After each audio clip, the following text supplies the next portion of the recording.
the service and the returner service. Two huge elements of the game at a beginner and intermediate level. Two areas of the game that can make you win a match through love or get completely destroyed if someone is doing it good to you. So it's really worth having a detailed look at how we do a serve and how we return that serve. Because there's nothing more frustrating than wanting to play a game of squash, but you're playing someone who has a good serve, you can't return it. Or alternatively, you've got a good serve, well, this is a good situation, you've got a good serve and you win the match.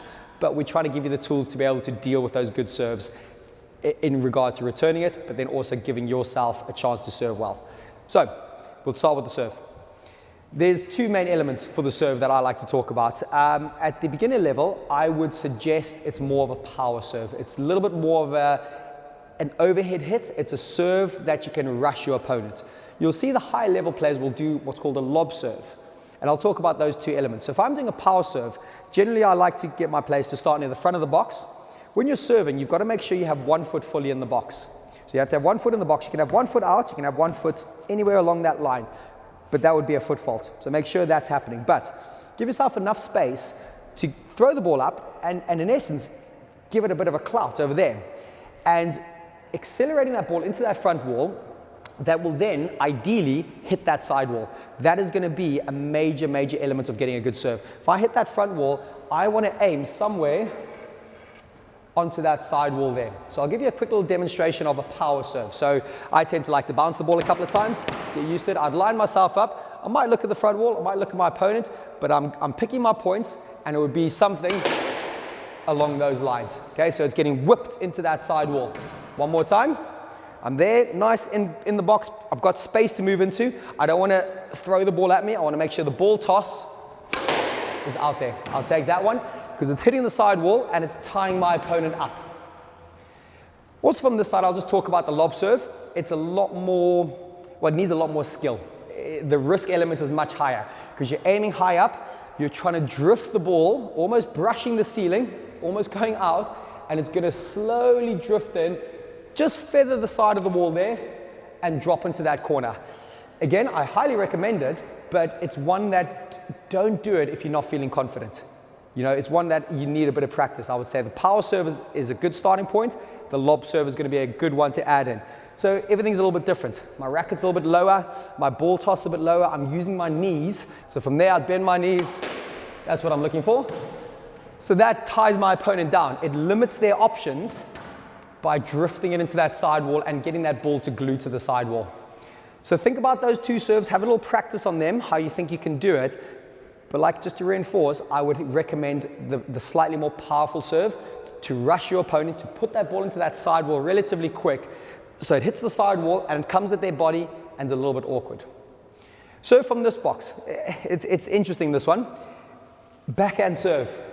Tough. Good luck. If you can do the backhand serve, it's a beautiful shot to do. And it will be more of a lob serve. I've never seen anyone set up the backhand and do a power serve. It's nearly impossible. So your power serve would be more facing the sidewall. You'd have to face that sidewall and your angles are all a little bit different now. You've got to get that ball at a much sharper angle to get across. Because if I'm serving from this side, I make contact here, I'm almost by the tee. But this side, I'm almost on the side wall. I'm making contact there. That's a long way from that side wall. So you've got to consider getting it a bit wider, maybe a little bit more pace to whip it into that side wall. If you have the same elements, it's going to be a little bit of a higher ball toss. You're going to really get your shoulders into it. You're really trying to power that ball through. Should look something like this. So I'm just going to pick my angles, think of that side wall. So from there, line it up. That's where I'm looking for. So that ball, my opponent has to go and deal with the ball that's hit here. They might have to jump in or they might have to come back to it. That's causing them issues. That's causing them a bit of anxiety. On this side as well, we'll talk about the lob serve. You can do it on a forehand or a backhand side. So you can do a lob serve on a forehand or you can do a lob serve on a backhand. Both are a little bit difficult, like I've said. I don't massively recommend them to start, but I feel it's worth mentioning them now because it is a massive, massive advantage when you can get that lob serve. I'm going to show you the forehand lob serve because the backhand lob serve, it's a tough gig. It's a hard one to do. So the forehand lob serve, similar setup to that side. I'd have like a low racket position. I'm going to have a lower ball toss because my priority is trying to throw the ball over. So it looks something like this. I'll take that one. That's going to do some damage to my opponent. Drifting it up, floating it in, tying them down into that corner. So see if you can practice it. Again, there's a lot of information on just those two serves, but I can't emphasize how important it is to start on the front foot. There's nothing worse than giving your opponent an easy serve. They're standing here waiting. Nice sitter. They just go in. Thank you. Crunch. Game's gone. Ball's gone. So now we're going to flip it. Now we're going to talk about the returner serve, how you deal with those returner serves. Again, frustrating game if you can't get traction. So a couple of key elements technically what we're looking to do with returner serve. The common fault in returner serve, I see a lot of people starting in the rotation position trying to look at their opponent. What I don't like about that, there's already a disconnect. You face that way too much and your opponent's there. You're not in connection with what's going on. So I would suggest a nice relaxed position. The rough guide, we talk about this a lot. It's about a racket's length away from the corner of the service box. So I would pick my racket up from about there. That for me is a great starting position on both sides. So it's just that little bit of space where I can move anywhere where that ball's going to go. I'm watching my opponent, a nice relaxed position. My racket might be down or not quite ready because I don't quite like that ready position because again there's that disconnect, it's disjointed. And when you watch some videos of good returner serves, what happens is there's this connection between you and your opponent. There's this little dance move, so to speak.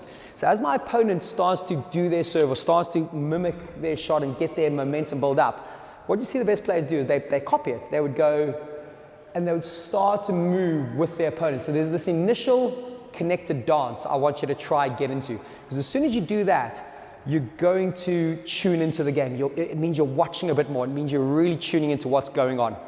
And as that ball's coming around, I like this idea about tracking the ball. So I'm using my racket, I'm using my eyes, my shoulders, my head, my everything is tracking. Whether it's a quick one or whether it's a loopy one, I'm going to that position here, boom, on that backhand, or I'm going there to go forward, or I'm going there to go into the back of the court.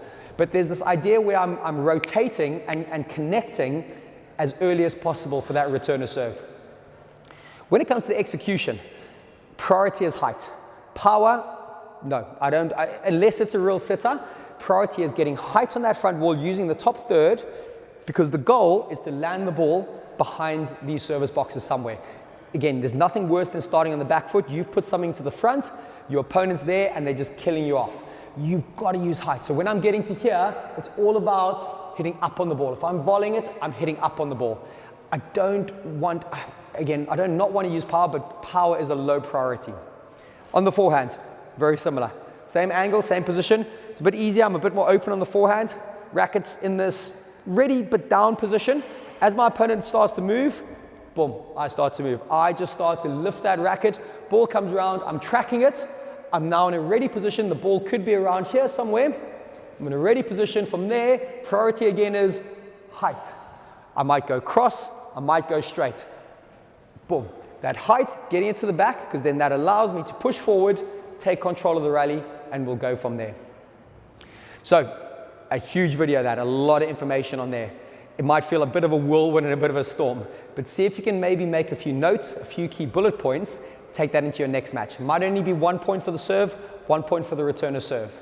But once you start to get to grips with those, you will then get your own identity and own style, so to speak, with your serve and your returner serve, and you'll start to find the rallies will be longer, you'll be starting on the front foot a bit better, and you'll really enjoy controlling that game. So good luck with that.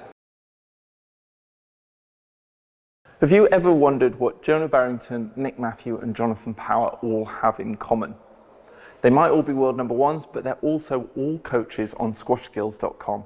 Now, Squash Skills is the online training platform that's designed to give amateur players the insight and knowledge to take their games to a whole different level. So if you've been struggling with your game, or you're stuck in a bit of a rut, or you're wondering how to improve, we've got you covered. With over 4,000 videos from some of the biggest names in the sport, as well as the ultimate training app, complete with every single squash exercise under the sun, we're there to take care of you and ensure that you can improve your squash no matter what your level. We're so confident that we can improve your understanding of the game that we'll even give you a 14-day money-back guaranteed if you're not completely satisfied.